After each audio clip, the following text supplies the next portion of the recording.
Hi and welcome to my video. Today I will be presenting on Assembly Bills 167, 216, and 2121. These terms, AB 167, AB 216, AB 2121, and all the other ABs are quite intimidating. So that is why I actually chose this topic, because I hear these terms used a lot in my line of work. I work at a high school, and so this was an opportunity for me to really become an expert and help counselors identify the students who may qualify for the graduation exemption under these bills. So the original bill is AB 167, and it was actually set in place. It was geared toward foster youth.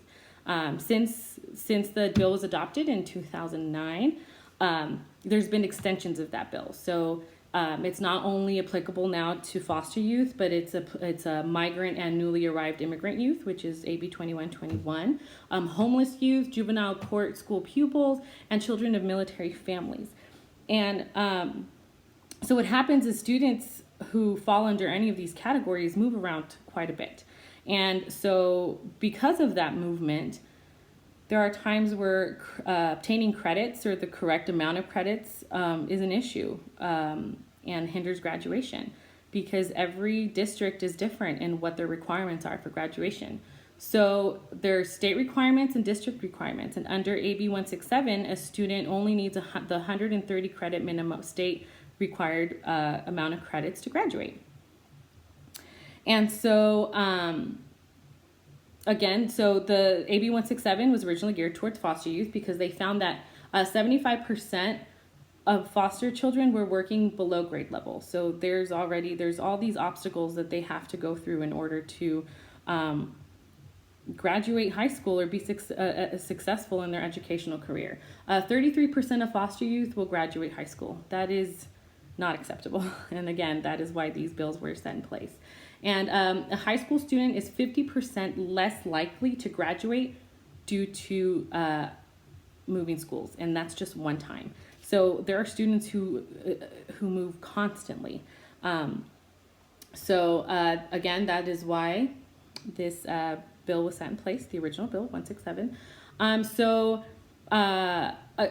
state required credits are 130 versus the usual 230 credits that most districts want to see their students graduate at.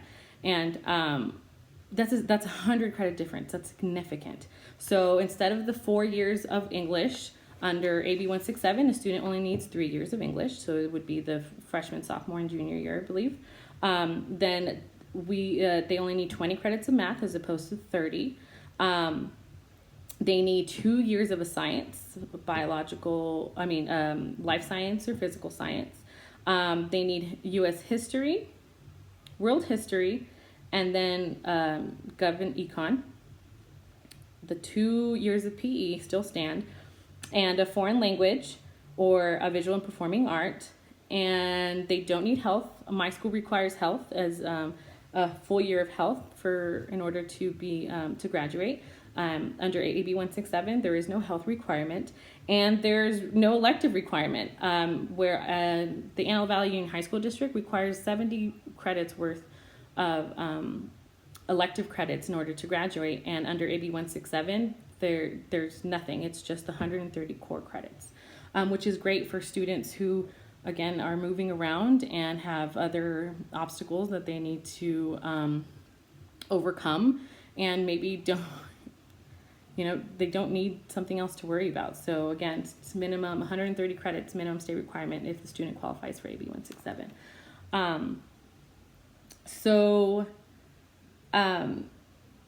AB 216 is a clarification of AB 167.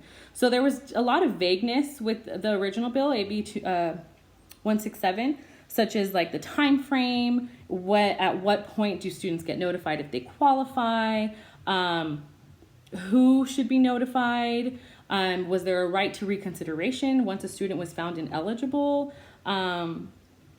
was there a right to continued eligibility? What if they went from one school, were eligible, and then they went to another school, and is that school allowed to say they're not eligible? Because it's a little subjective, I believe, in the criteria, because it's up to the counselor to kind of do a grad check and see if they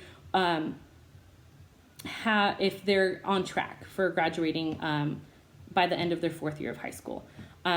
So it's kind of up to the counselor and the grad check, of course. And then some other things that weren't clear were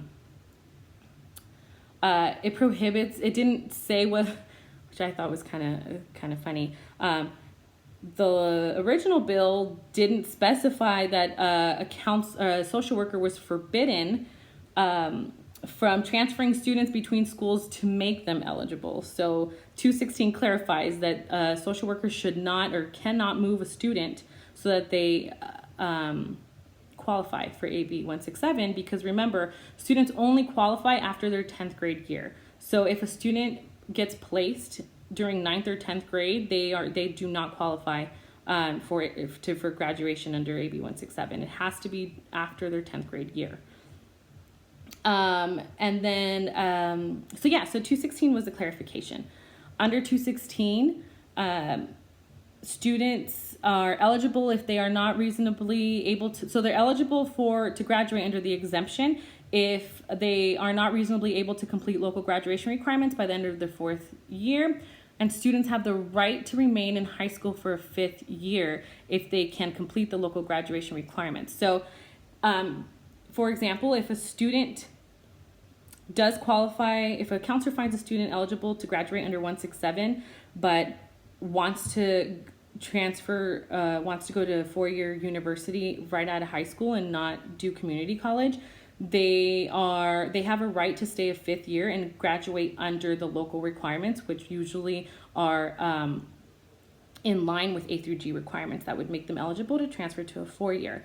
Otherwise, if they graduate under AB 167, they have to go to to community college and then transfer to a 4-year. So that's information that needs to be discussed during the students' meeting, their AB 167 meeting, when a counselor calls the meeting in order to discuss eligibility.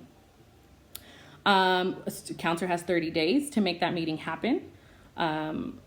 So 30 days for a counselor to notify the student, the ed rights holder, and the social worker, if it's a foster youth, of the decision, and give the student and ed rights holder the opportunity to decline or accept, and then tag the student so that tag follows them should they have to move again.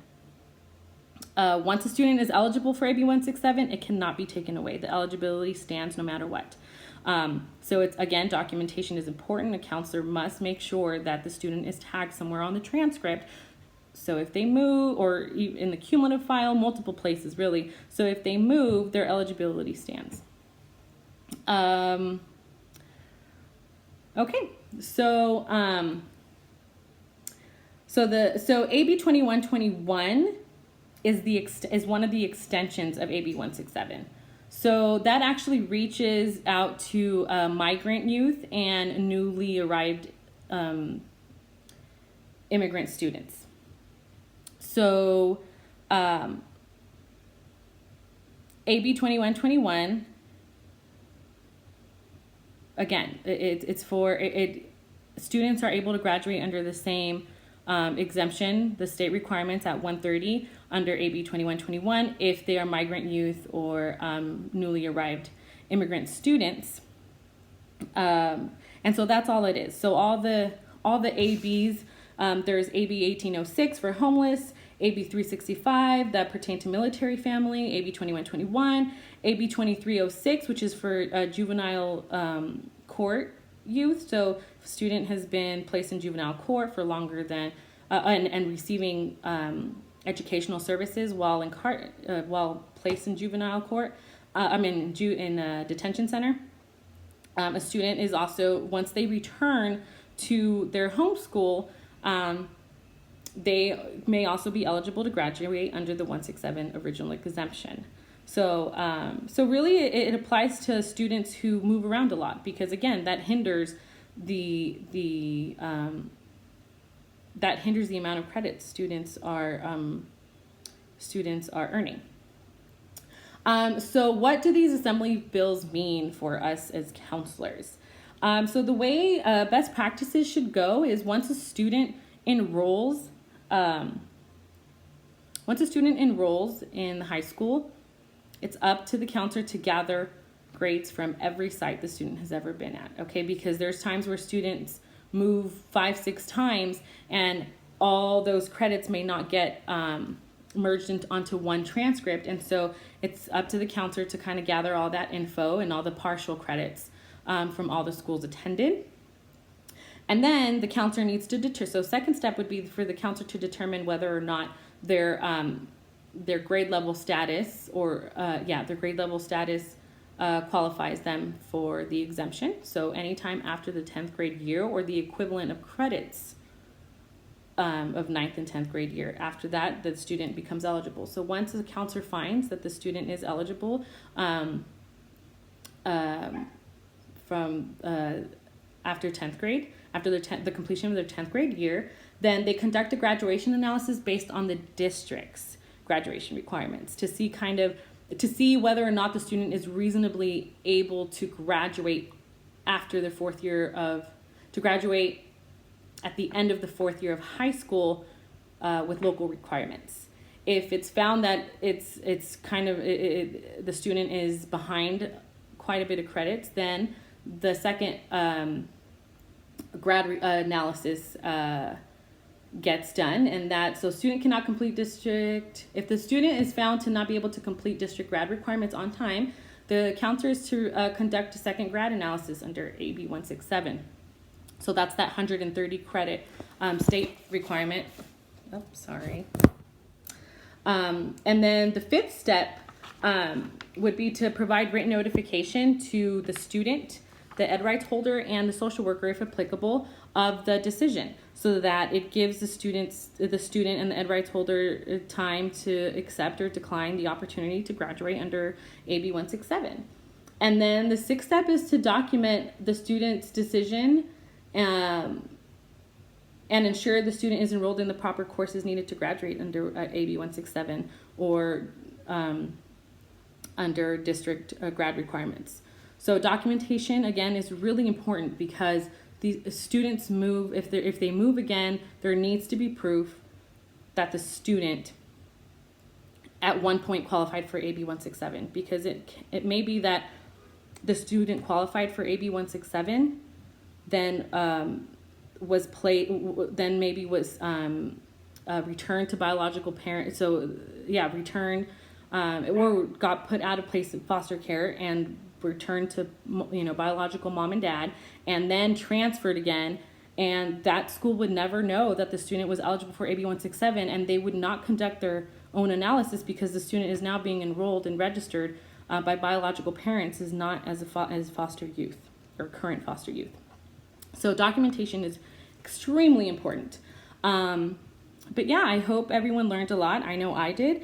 I feel really confident now in looking over this information and kind of letting my counselors know to proceed further with analysis or not. I actually, while researching the assembly bills, I came across, I enrolled 2 students. One was a military youth and one was foster youth. And I got to look over their transcripts, and I thought that was really neat because I knew what I was doing. And the military youth student declined the to graduate under AB 167. She wasn't really that far behind in credits, in my opinion. But she was given the opportunity to graduate under 167 and was given all the information on how that would affect A through G requirements. And I got to sit in on that meeting, and they declined, and that was really interesting. And then we had another student who was foster youth in 11th grade, who had moved for the 3rd time, and there was no documentation of the student ever being eligible for or qualifying for AB 167. So that was interesting also, and the student accepted. So that student is now on track to graduate under AB 167. So I think I'm really happy that I understand what all this verbiage means, and I hope you learned a little something. And that's it. Thank you so much.